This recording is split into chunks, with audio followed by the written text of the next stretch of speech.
Hi everybody, welcome to another tutorial on frames, the granular synthesizer. In this video I'd like to talk to you about and go through the LFOs, which are located in the modifiers tab. So before we go there, let's load a sound file. So we click on that icon and let's load something. Let's enable the audio there. Let's try this one, band funk, and let's click on load. Now I'm going to use LFOs, so I want to do some setup at the beginning. So let me set up the cutoff right in the middle here, because I'm going to modulate that positively or negatively, so that it will move to the right or to the left. So it's good to do that, to position that to the middle, and the same on the resonance as well. And let's see what it sounds like so far. Let's decrease the density as well to 0, so we have only one grain going at a time. Repeat it, of course, that will be good. And we position also the offset something like that in the middle. Okay, now we have done the setup. So for the bottom view on the layer, we select waveform so we can see it. Now let's go to the metrics. As you remember from the previous video, I showed you that you can modulate through LFOs or envelope generators a number of parameters. So let's start to have a look at how we can use LFO1 to modulate the offset. Okay, so I click on the offset on this row for LFO1. So I want to modulate the offset, and I'm going to increase positively the value like so, something like a 0.4, 0.5. Now if I click on C4 on the keyboard, you will see the position of the offset moving up and down based on the LFO waveform, which I will show you in a second.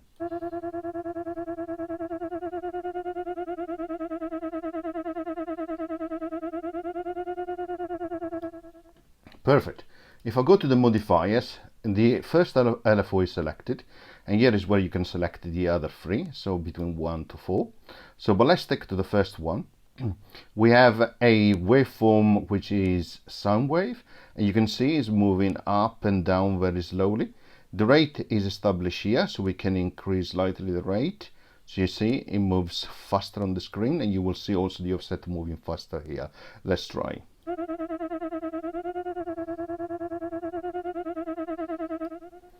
I would like also to increase the range as it moves horizontally. So let's go back to the metrics and increase this value to something like that. And let's try again. Okay, let's increase it a little bit more.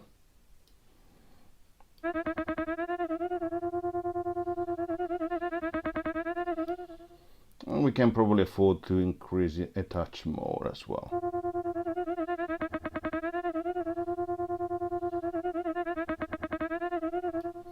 Okay, that looks good.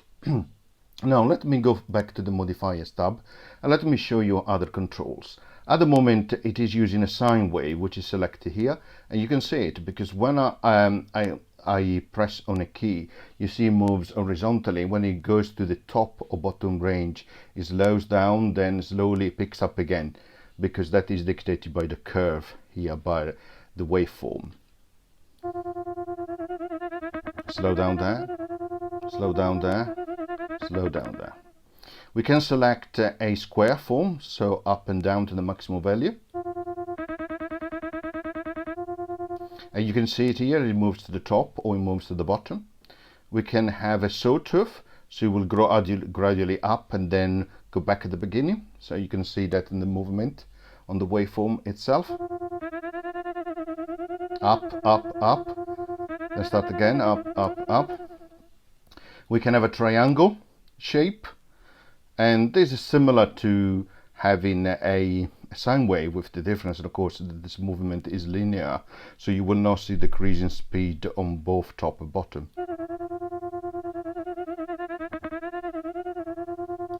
We can have sample and hold, so it will move to different values.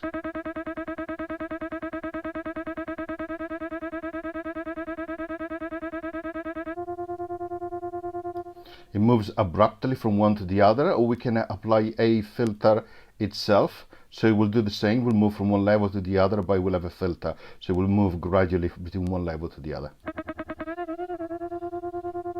Like so.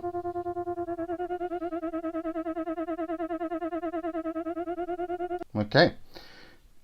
As I mentioned, here you have your rate, which at the moment is set to not being synchronized, but you can synchronize it as well, and based on a bit per minute. And as you can see, as I'm increasing it here, it will change also the different synchronization values. Now let's leave that to probably 2.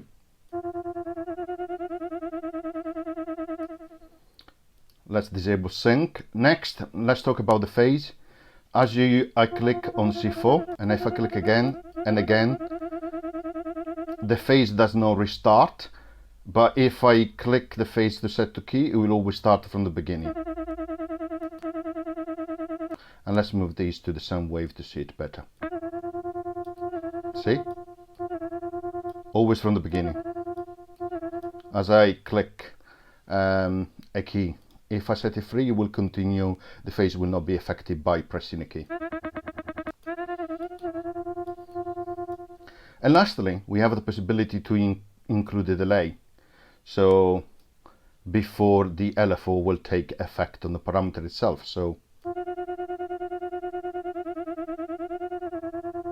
as you can see, there was a delay before the LFO started to move or modulate the offset. Now let's decrease that delay down to 0. So as you can see, now we have the offset, which is modified by LFO number 1. Let's make it more interesting. So let's go to LFO number 2. Let's set it again to Sine Wave and slow down the rate. And with that, we go back to the metrics and we set LFO to change the size of the region. So this region you can see here.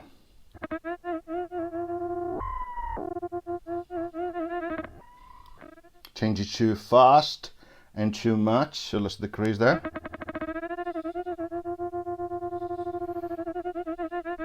As you can see, the offset is moved, but also the size of the region changes based on the value where LFO2 is.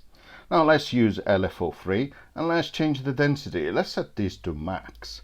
And let's go back to the modifiers and we select LFO3 and we set it to use the the Sine Wave, the sawtooth as a shape. So let's try.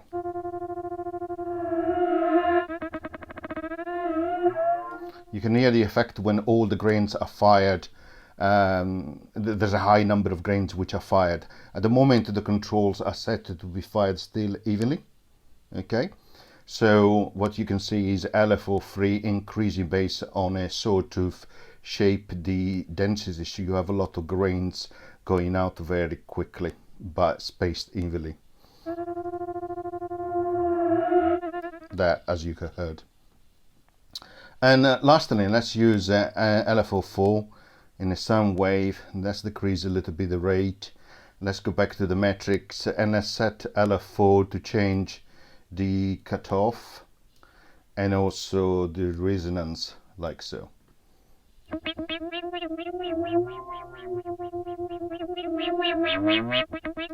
And you can hear the effect of the cutoff and resonance being changed by LFO4.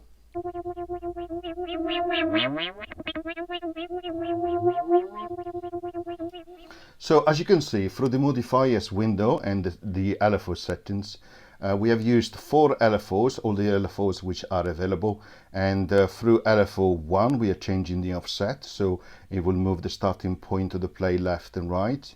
LFO2 will actually change at the same time the size, which is this region here. LFO3 will change the density, so the number of grains which are fired, and then LFO4 will modulate the cutoff and resonance to create this effect.